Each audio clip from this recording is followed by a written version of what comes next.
মানুষ যে গরু হয়, তো এত গরু জানি না যে নিজের স্ত্রী যার সঙ্গে সংসার করে তাকে বলে বিটি, বলে না? বলে ওই বিটি দেখবি, বিটি তোকে ভাত ছাড়িয়ে দেবো, বলে না? যে মানুষ যে মাথায় গোবর আছে বলে এত গোবর, এটা জানা নেই। নিজের স্ত্রীকে বলবে বেটি, কখনো বলবে মা। এ কোন ধরনের আচরণ? এবারে সেই স্ত্রী কি করবে? তাকে তো কিছু একটা ফয়সালা করতেই হবে যে আমার স্ত্রী, আমার স্বামী আমাকে এই বলেছে, কি করতে হবে বলো? বা মসজিদের জায়গায় দান করেছেন, আপনি বলছেন আমার বাপের জায়গায় নামাজ পড়তে খুব ভালো লাগছে। আপনি বলছেন আমার বাপের জায়গা দেওয়া, আমরা যা ইচ্ছা তাই করবো। আপনি বলছেন এই জায়গাটা তো আমার ভাই কিনে দিয়েছে, মানে আমাদের কর্তৃত্ব চলবে। আপনি বলছেন আমার ভাই 1 লক্ষ টাকা মসজিদে দিয়েছে, মানে আমরা যাই বলবো তাই হবে। মানে বাইরের লোকের বলার কিছু নেই, মানে আমরা টাকা দিয়েছি, আমরা জায়গা দিয়েছি, যা করবো আমরাই করবো। আল্লাহ নবী সাল্লাল্লাহু আলাইহি সাল্লাম বলেছেন লা ইয়াদখুলুল জান্নাতা মান্নান, যারা মানুষের উপকার করে খোলা দেয় তারা কোনোদিন জান্নাতে যাবে না। আমরা কি করি? একদিন একটা মানুষকে কিছু টাকা দিয়ে উপকার করলাম, কিছুদিন পরেই হয়তো তার পক্ষ থেকে একটু আঘাত পেলাম, সঙ্গে সঙ্গে বললাম আমার অবদান ভুলে গেছিস? এই তো সেদিন তোকে 1 লক্ষ টাকা দিয়ে আমি সাহায্য করলাম, এই তো সেদিন তুই ডাক্তার বাড়ি যাওয়ার টাকা পাচ্ছিলি না, আমি কষ্ট করে পকেট থেকে টাকা তোকে দিলাম, আর তুই আজকে আমাকে ভুলে গেলি? বলে কি বলে না? হয় তো হয় না? মেয়েরা বিষয়টা খুব বেশি বেশি করে। কেমন? একজনের সঙ্গে একটু বান্ধবীর মতো মিল হয়েছে, সব মুখের কথা সব বললো, উপকার করলো, সব করলো। তারপর 2 দিন পর যখনই অমিল একটু ঝামেলা হয়েছে, তখন সব ভুলে গেলি, তোকে লবণ দিয়েছি, তেল দিয়েছি, তোর ছেলেরা আমি না থাকলে খেতে পারতো না, আমি বাড়ি থেকে খাবার নিয়ে গিয়ে খাইয়েছি, আর আজকে ভুলে গেলি? মানে এগুলো হয়, হয় কি হয় না? এগুলো হয়। আল্লাহ নবী বলছেন উপকার করে যে খোঁটা দেবে সে ব্যক্তি কোনোদিন জান্নাতে যাবে না, সে ব্যক্তি কোনোদিন জান্নাতে যাবে না। দান করে যে বলবে যে আমি এটা দিয়েছি বলে হয়েছে, সে ব্যক্তির দান কবুল হবে না, সে ব্যক্তির দান কাজে আসবে না। তাই আমি বলতে চাই, আপনি মসজিদে কোটি কোটি টাকা যদি একাই দেন, তবে সেই মসজিদ আপনার যতটুকু অধিকার আছে আমারও ততটুকু অধিকার আছে। আপনার জায়গা যদি সব নিজেরই হয় মসজিদের, যখন আল্লাহকে দিয়ে দিয়েছেন তখন আর আপনার নিজের নাই। আপনার বলার এই অধিকার নেই যে জায়গাটা আমার নিজের। কি করে নিজের থাকবে আপনার? আপনি যখন মসজিদে জায়গা দিয়েই দিয়েছেন, তারপরে যদি বলেন জায়গাটা আমাদের গো, চলবে?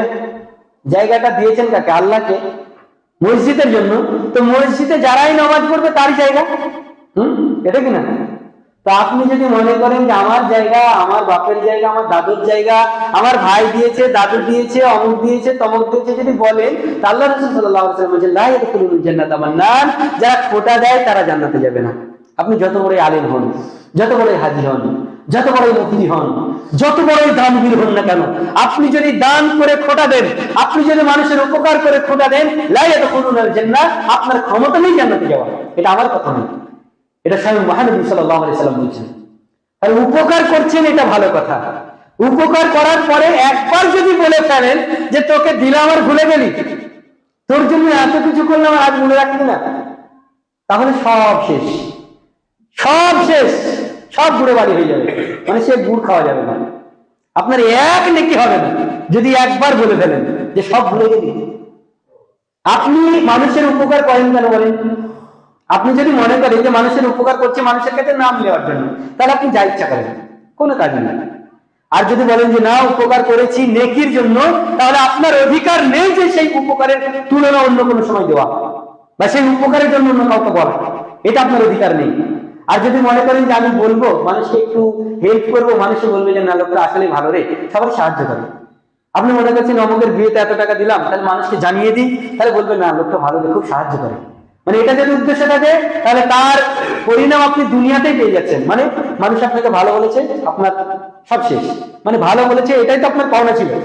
যে আমি দান করবো, মানুষে বলবে বড় দানি, আমি নামাজ পড়বো, মানুষে বলবে বড় নামাজি, আমি হজ করবো, মানুষে বলবে বড় হাজি, আমি মানুষের সঙ্গে সৎ ব্যবহার করবো, মানুষ বলবে না খুব ভদ্র মানুষ, খুব ভালো। কিন্তু জীবন এটা হচ্ছে হুকুকুল ইবাদ, এটা বান্দার হক।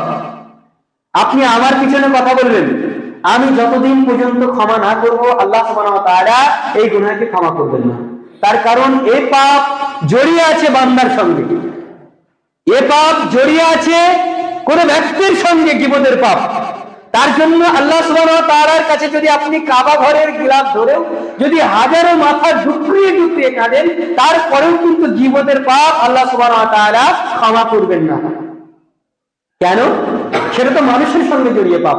আল্লাহ যদি ক্ষমা করে দেন, তাহলে আল্লাহ অবিচার করছেন, মানে আপনার পাপ আল্লাহ ক্ষমা করছেন, অবিচার করছেন। তার জন্য আল্লাহ সুবহানাহু ওয়া তাআলা এই পাপ ক্ষমা করবেন না। যার পিছনে কথা বলেছেন, যার জন্য বলেছেন, তার সঙ্গেই ক্ষমা চাইতে হবে, নচেত এই পাপ ক্ষমা হবে না। এজন্য রাসূলুল্লাহ সাল্লাল্লাহু আলাইহি সাল্লাম বলেছেন, আল গীবাতু আশাদ্দু মিনাজ জিনা, যে গীবত হচ্ছে জিনার চাইতেও ভয়ঙ্কর পাপ। প্রিয় মুসল্লিবর্গ, আমি যে বিষয়ে আলোচনা করেছিলাম গত জুমার আগের জুমায়, সেটা হচ্ছে গীবত।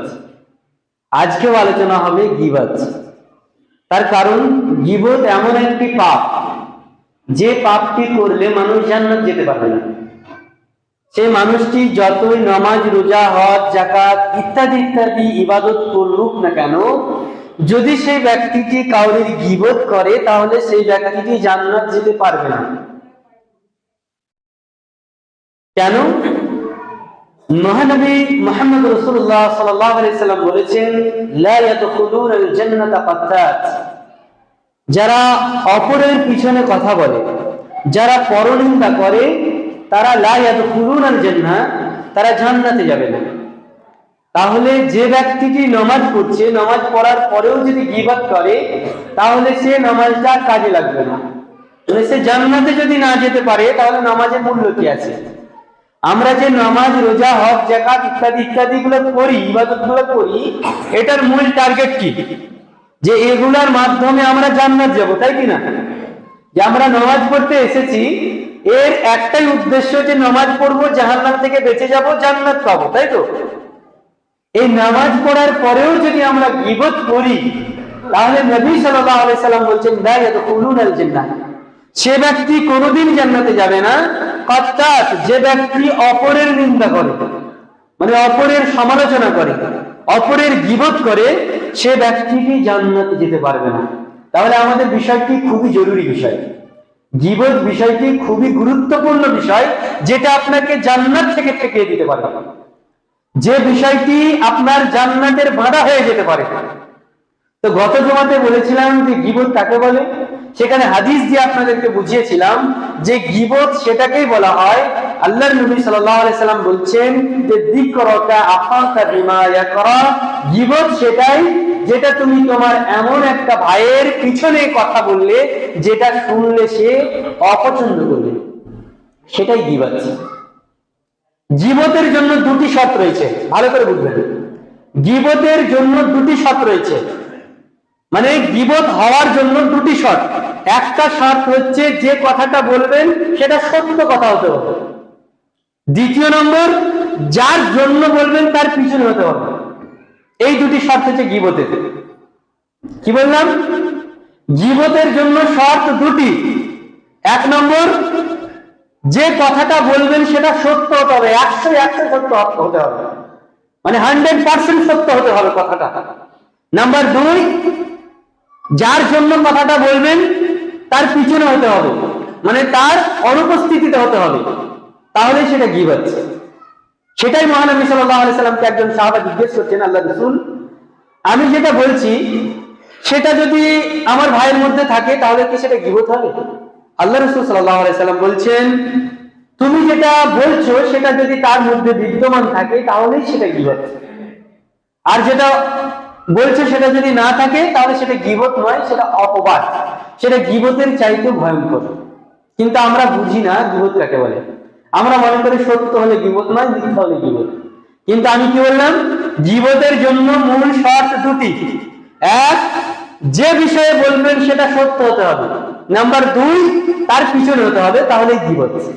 আপনাদেরকে বলেছিলাম গীবত কতটুকু কথাতে গীবত হয়, সেটা হযরত আয়েশা রাদিয়াল্লাহু তাআলা আনহার একটা হাদিস বলেছিলাম, যে আয়েশা রাদিয়াল্লাহু তাআলা আনহা তিনি বর্ণনা করছেন যে আল্লাহর নবী সাল্লাল্লাহু আলাইহি সাল্লামের একজন স্ত্রী, তিনি তার সম্পর্কে আয়েশা রাদিয়াল্লাহু তাআলা আনহা বলছেন, হাসবুক মিন সাফিয়াতিন কাযা ওয়া কাযা। আল্লাহর নবীকে বলছেন হাসবুক মিন সাফিয়াতিন, আল্লাহর নবী সফিয়া সম্পর্কে এতটুকু বলাই যথেষ্ট যে কাযা ওয়া কাযা তানি কাসীর, যে তিনি একটু ছোট।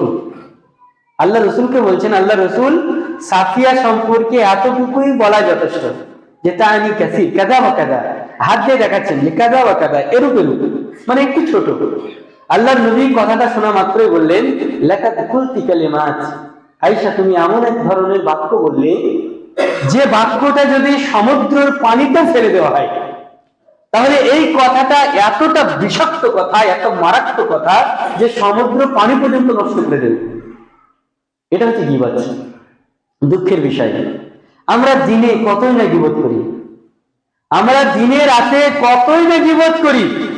মসজিদে এসে যদি 10 মিনিট টাইম থাকে তারপরেও আমরা গীবত করতে ছাড়ি না, যে ও সেই করলো, অমুক জন এই করেছে, অমুক জন মসজিদে আসে বটে, এর চরিত্র ভালো না, মানে সে নেই, আপনি আচ্ছা করে ধুয়ে দিলেন তাকে। কোনো সময় ইমামকে ধুলেন, কোনো সময় সরকারকে ধুলেন, কোনো সময় আপনি অন্য কোনো দায়িত্বশীলদেরকে ধুলেন, ওদের হাতে মসজিদকে ছেড়ে ছেড়ে, ওরা তো এই দায়িত্ব, কোনো দায়িত্ব নেই, মানে আচ্ছা করে ধুয়ে দিলেন। মসজিদে এসেও গীবত করতে ছাড়েন না। আল্লাহর নবী এই জন্যই বলেছেন, জালা গীবত আশাদ্দু মিনাজ জিনা, গীবত হচ্ছে জিনার চাইতেও ভয়ঙ্কর পাপ। গীবত জিনার চাইতেও ভয়ঙ্কর পাপ। কেন? জিনা করে মানুষ খারাপ মনে করে। একজন মানুষ অপর একজন মেয়ের সঙ্গে যদি কীর্তি করে, কুকর্ম করে, তাহলে সেটা সে খারাপ ভেবেই করে, নেকির উদ্দেশ্যে করে না। সেটা সে ভাবে যে এটা আমি পাপ করছি এজন্যই করে, পাপ মনে করেই করে। আর যে ব্যক্তি গীবত করে সে মনে করে এটা গীবত নয়, এটা তো কথা বলছি, মানে এটা পাপ নাই, মানে এজন্য জীবনে মনে করবে না যে এর জন্য ক্ষমা চাই। কিন্তু আপনি যদি একজন মেয়ের সঙ্গে খারাপ কিছু করে ফেলেন, তো আপনার একদিন না একদিন হয়তো বা অনুশোচনা আসতে পারে যে আমি অমুক দিন একটা মেয়ের সঙ্গে জিনা করেছিলাম, ব্যভিচার করেছিলাম, আমি অপব্যবহার করেছিলাম মেয়েটাকে নিয়ে, অতএব আমাকে আল্লাহ তাআলার কাছে ক্ষমা চাওয়া প্রয়োজন। আপনি ক্ষমা চাইতে পারেন। দ্বিতীয়ত, জিনা এটা হচ্ছে আল্লাহর সঙ্গে সম্পৃক্ত পাপ। আল্লাহ ইচ্ছে করলে ক্ষমা করে দিতে পারেন। আপনার নেকি করছেন, এই নেকির জন্য আল্লাহ সুবহানাহু ওয়া তাআলা ইচ্ছে করলে আপনাকে ক্ষমা করে দিতে পারেন, জান্নাত দিতে পারেন। কিন্তু গীবত এটা হচ্ছে হুকুকুল ইবাদ, এটা বান্দার হক।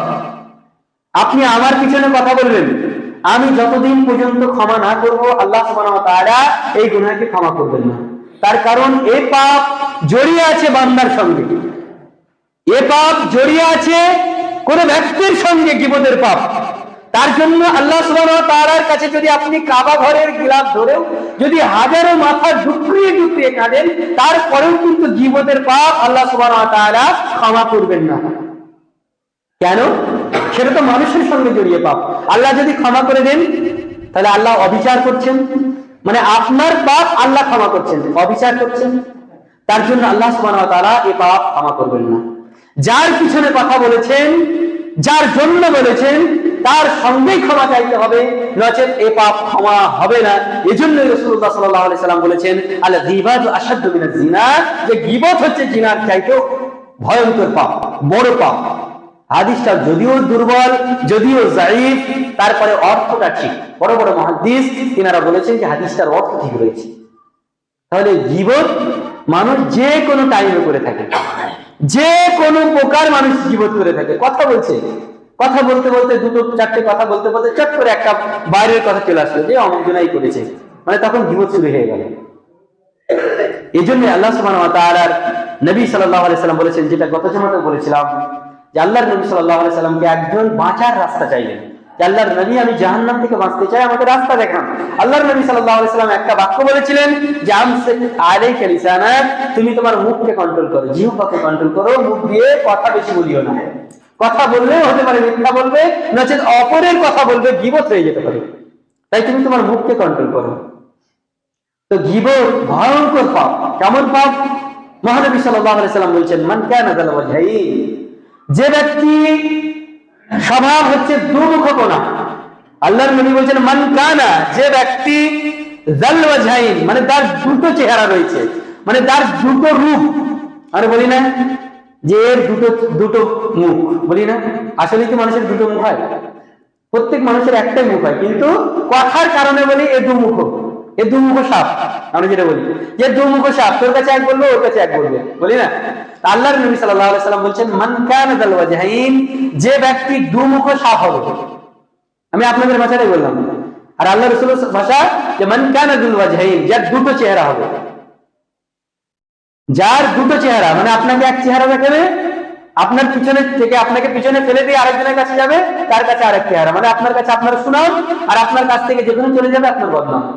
আল্লাহর নবী সাল্লাল্লাহু আলাইহি ওয়াসাল্লাম বলেন, মান কানা যাল ওয়াজহাইন, যার দুটো চেহারা হবে, তো তার জন্য কি শাস্তি বললেন? লিসানান মিনান নার ইয়াউমুল কিয়ামাহ। আল্লাহর নবী সাল্লাল্লাহু আলাইহি ওয়াসাল্লাম বলেন, কিয়ামতের দিন তাকে দুটো জিহ্বা দেওয়া হবে, আগুনের জিহ্বা। নাউযুবিল্লাহ। আল্লাহর নবী সাল্লাল্লাহু আলাইহি ওয়াসাল্লাম বলছেন, যে ব্যক্তি পৃথিবীর বুকে দুমুখমানা করবে, মানে এর কথা ওকে লাগাবে, ওর কথা তাকে লাগাবে, সামনে এসে সুনাম করবে, পিছনে গিয়ে বদনাম করবে।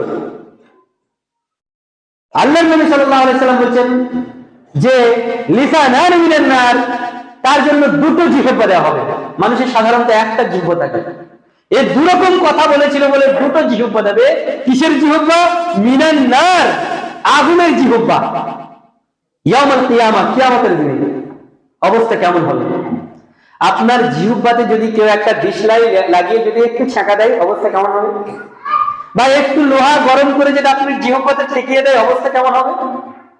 একটু লোহা গরম করে যদি আপনার জিহ্বাতে কেউ ঠেকিয়ে দেয়, আপনার অবস্থাটা কেমন কষ্টকর হবে? আল্লাহর নবী সাল্লাল্লাহু আলাইহি ওয়াসাল্লাম বলেছেন, লিসানান মিনান নার, যে ব্যক্তি দুরকম কথা বলবে তার জন্য দুটো জিহ্বা দেওয়া হবে, মিনান নার, আগুনের জিহ্বা। অবস্থা কত ভয়ঙ্কর হবে!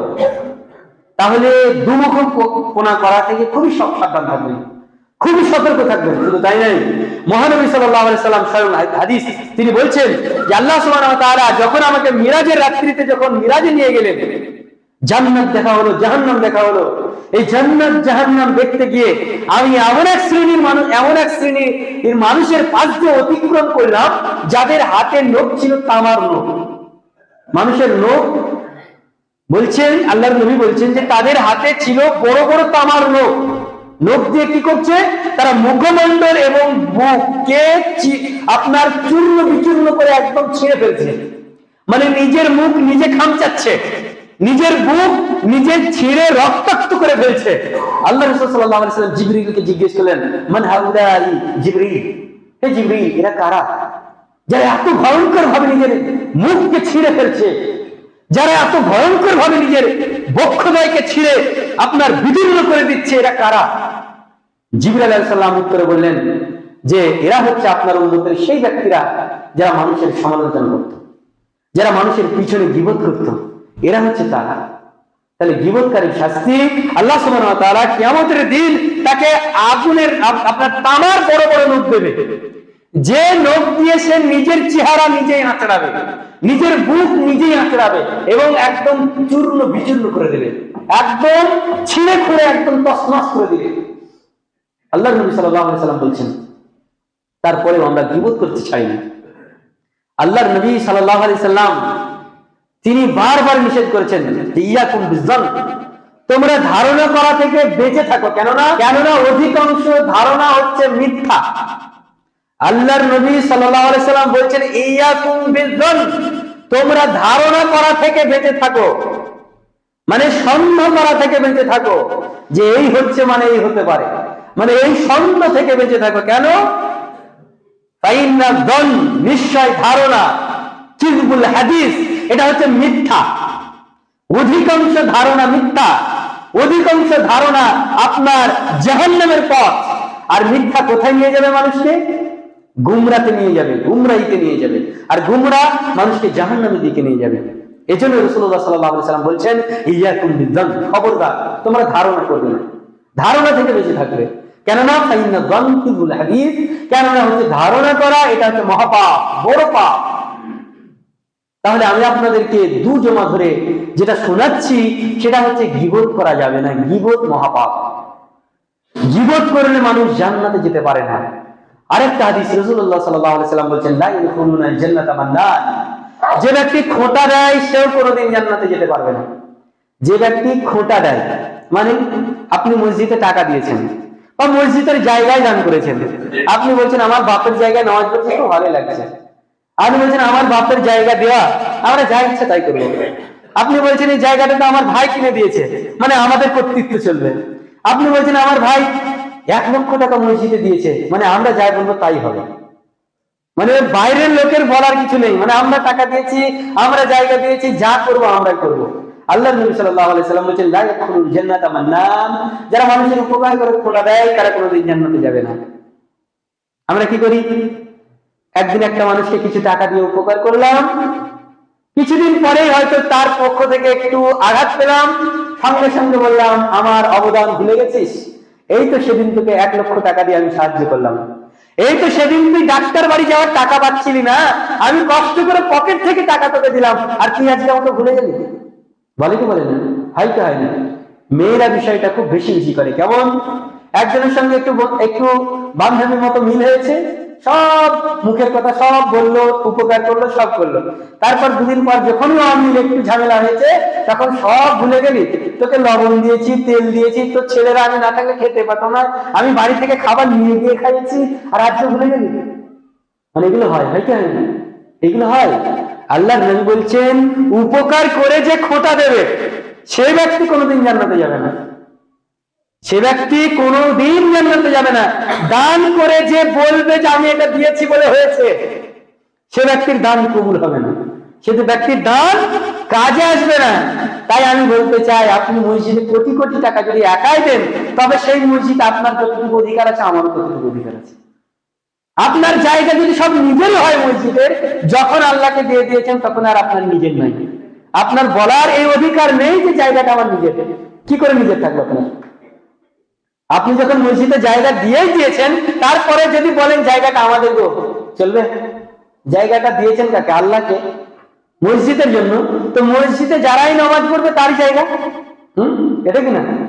তো আপনি যদি মনে করেন যে আমার জায়গা, আমার বাপের জায়গা, আমার দাদুর জায়গা, আমার ভাই দিয়েছে, দাদু দিয়েছে, অমুক দিয়েছে, তমুক দিয়েছে যদি বলেন, তা আল্লাহ রাসূল সাল্লাল্লাহু আলাইহি ওয়াসাল্লাম বলেছেন লা ইয়াদখুলুল জান্নাতা মান্নান, যারা খোটা দেয় তারা জান্নাতে যাবে না।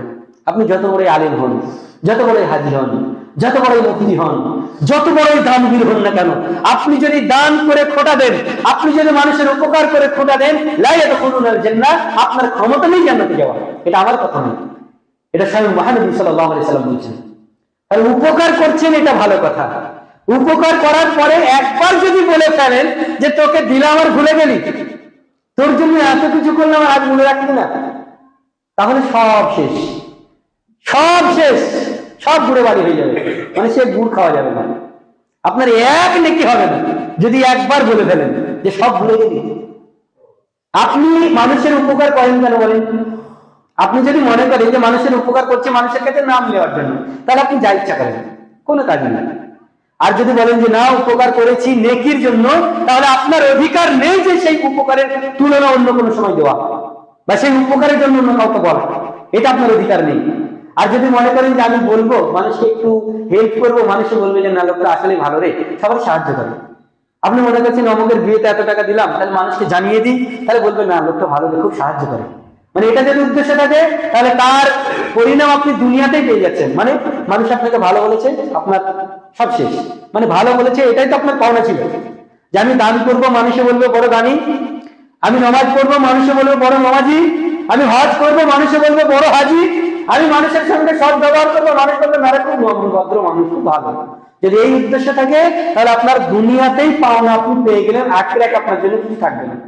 আর আপনি যদি মনে করেন যে এগুলো আল্লাহর উদ্দেশ্যে করছি, তাহলে আপনার জন্য সতর্কতা হচ্ছে, আপনি এই যেটা উপকার করেছেন এই উপকারের কথা দ্বিতীয় কারোর কাছে বলতে পারবেন না, নাম নেওয়ার জন্য বলতে পারবেন না, বলতে পারেন আপনি যে ওই লোকটা এরকম বিপদ পড়েছিল আমি এই করে ওকে সাহায্য করেছি, আপনার উদ্দেশ্য যদি অন্য থাকে বলতে পারেন, কিন্তু নাম নেওয়ার যদি উদ্দেশ্য থাকে তাহলে ওখানেই শেষ আপনার।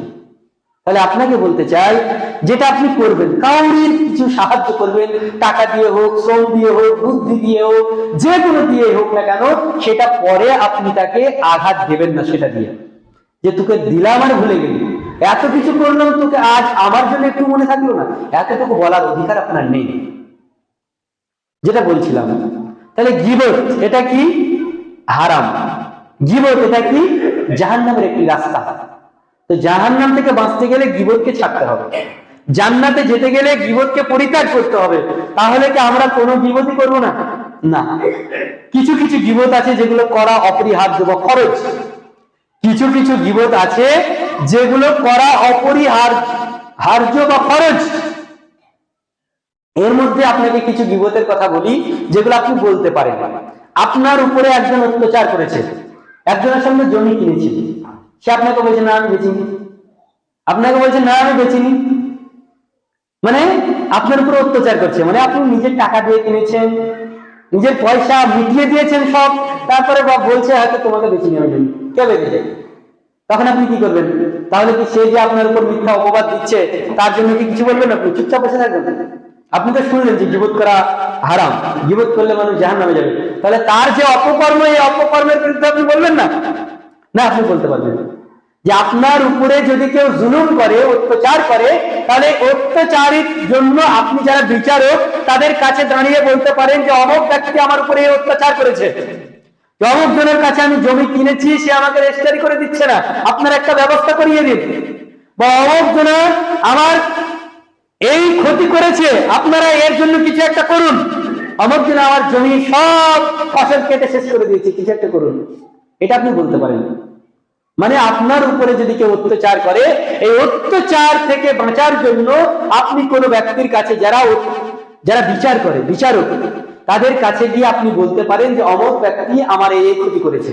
এটা গীবত হবে না, তার কারণ আপনি আপনার অধিকার ফিরিয়ে পেতে যাচ্ছেন, বা আপনি মাজলুম, আপনার বিচার চাচ্ছেন, আপনি বলতে পারেন, এটা জায়েজ রয়েছে।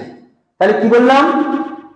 যদি কোনো ব্যক্তির উপর কেউ অত্যাচার করে, জুলুম করে, তাহলে সেই মাজলুম ব্যক্তি যে জুলুম করেছে সে তার ন্যায্য বিচার পাওয়ার জন্য অন্য ব্যক্তিকে বলতে পারে অমুক ব্যক্তি আমার উপরে এই জুলুম করেছে। এটা গীবত হবে না। নাম্বার 2, ফতোয়া তালাশ করার জন্য, ফতোয়া নেওয়ার জন্য আপনি গীবত করতে পারেন। যেমন হয়তো স্বামী স্ত্রী ঝগড়া লেগেছে, স্বামী স্ত্রী তো ঝগড়া হয় কি হয় না? এমন একটা কথা বলেছে, এবার আপনি ফতোয়া নিতে যাবেন যে আমাকে আমার স্বামী এই 3 বার তালাক দিয়েছে, একবার 3 তালাক দিয়ে দিয়েছে, বা আমাকে মা বলেছে, কেউ আমাকে বিটি বলেছে, বলে কি বলে না? মানুষ রাগাম, মানুষ গরু হলে এত গরু হয় জানি না, মানুষ গরু হলে এত গরু হয় জানি না, মানুষ যে গরু হয় তো এত গরু জানি না, যে নিজের স্ত্রী যার সঙ্গে সংসার করে তাকে বলে বিটি, বলে না? বলে এই বিটি দেখবি, বিটি তোকে ভাত ছাড়িয়ে দেবো, বলে না? যে মানুষ যে মাথায় গোবর আছে বলে এত গোবর, এটা জানা নেই। নিজের স্ত্রীকে বলবে বেটি, কখনো বলবে মা, এ কোন ধরনের আচরণ? এবারে সেই স্ত্রী কি করবে? তাকে তো কিছু একটা ফয়সালা করতেই হবে যে আমার স্ত্রী, আমার স্বামী আমাকে এই বলেছে, কি করতে হবে বলেন? কি করতে হবে বলেন? আমাদের শরীয়ত কি বলছে যে আমাকে তো বিটি বলেছে, আমাকে মা বলেছে, তাহলে কি শরীয়ত আছে? বা আমাকে 3 তালাক দিয়েছে আমাদের আব্বা, কি করব? তো আপনি ফতোয়া নিতে গিয়ে সেখানে 10 গুণ গাইতে পারেন, এটা গীবত হবে না, বুঝলেন? মানে ফতোয়ার ক্ষেত্রে আপনি যে মুফতি তার কাছে গিয়ে বলতে পারেন যে আমাদের এই ঘটেছে, বা আমার ভাইয়ের সঙ্গে আমার এই ঘটে গেছে, আমি কি করণীয় আছে, কি করতে পারি, এটা গীবত নয়। তাহলে কটা বললাম? 1 নম্বর বললাম, আপনার উপরে যদি কেউ জুলুম করে, তাহলে সেই জুলুম থেকে বাঁচার জন্য, আপনার বিচার পাওয়ার জন্য আপনি অপরের কাছে বলতে পারেন যে ওই ব্যক্তি আমার কাছে জুলুম করেছে। নাম্বার 2 বললাম ফতোয়া নেওয়ার জন্য, ফতোয়া নেওয়ার জন্য গীবত করা জায়েজ, মানে তার পিছনে বলা জায়েজ। নাম্বার 3 যেটা হচ্ছে, একজন মানুষ সমাজের বুকে হয়তো শরীয়ত সম্মত কিন্তু খারাপ কিছু প্রচার করছে, একজন দায়ী যে দিনের দাওয়াত দেয়, সে দেখা যাচ্ছে বিভ্রান্ত কিছু ফতোয়া দিচ্ছে, একজন আলেম, একজন বক্তা, সে ভুলভাল কিছু বলে চলে যাচ্ছে। জালসার মজলিস, এই যে জালসার স্টেজ, এটা কি হাদিস কোরআনের স্টেজ, সেখানে একজন আলেম গান বাজনা বলে চলে যাচ্ছে, সেখানে একজন আলেম আপনার গল্প বলে চলে যাচ্ছে। এবার আপনি যদি সেই বক্তা থেকে, সেই আলেম থেকে জনসাধারণকে যদি সতর্ক না করেন, পরবর্তীতে আবার একজনে তাকে আনবে, আবার সে গান বলবে, আবার সে গল্প বলবে, আবার সে কিচ্ছা কাহিনী বলবে, চলে যাবে, মানে সমাজ নষ্ট হয়ে যাবে। আপনার মুসলিম সমাজ দিনের পর দিন অধঃপতনে চলে যাবে। আমরা সিজদা কাকে করি? আল্লাহকে করি। এবার আমি যদি আপনাদেরকে এখান থেকে ফতোয়া দিই যে আল্লাহ বাদেও সিজদা করা জায়েজ আছে, আপনারা মেনে নেবেন? যদি বলি আল্লাহ বাদেও অন্য কারোর কাছে সিজদা করা জায়েজ আছে, কোন আলেম যদি বলে, তাহলে আলেমদের চুপ থাকা জায়েজ আছে? এখানে গীবত করা ফরজ। যে অমুক আলেম যে কথাটা বলেছে একদম ভুল বলেছে, যে আল্লাহ ব্যতীত অন্য কোন কাউরির কাছে সিজদা দেওয়া যাবে না, এটা আল্লাহ বলেছেন। আর একজন আলেম কি বলছে? যে আল্লাহ ব্যতীত পীরের দরবারেও সিজদা দেওয়া যায়, পীরের মাজারেও মাথা ঠোকা যায়। এগুলো যদি বলে, তাহলে এই ক্ষেত্রে আপনার গীবত করা ফরজ। যে ওই ব্যক্তি এই কথা বলে, অতএব ওর কাছ থেকে সাবধান। মানে জনসাধারণকে আপনাকে সতর্ক করতে হবে যে ওই ব্যক্তি ভুল বলেছে, সেটা সোশ্যাল মিডিয়াতে হোক, সেটা আপনার মানুষকে ধরে ধরে হোক, যে কোনো পর্যায়ে আপনাকে মানুষকে সতর্ক করার জন্য তার বিরুদ্ধে বলতেই হবে। এটা আপনার জন্য ফরজ। তাহলে তিনটে বলেন। 4 নম্বর, কোন মুসলমানকে ক্ষতি থেকে বাঁচানোর জন্য কারোর বিরুদ্ধে বলা জায়েজ। কেমন? একজন মুসলমান, ধরে নিন এই গ্রামে একটা বড় চোর আছে, ডাকাত আছে, মানে যে যাই চুরি করে নেই।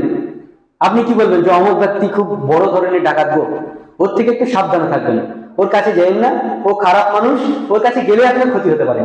মানে আপনি মানুষকে সতর্ক করছেন, তো এটা জায়েজ রয়েছে। বা আপনাকে কেউ একটা পরামর্শ চাচ্ছে যে আমার ছেলে বিয়ে দেবো অমুক বাড়িতে, তো কেমন হবে?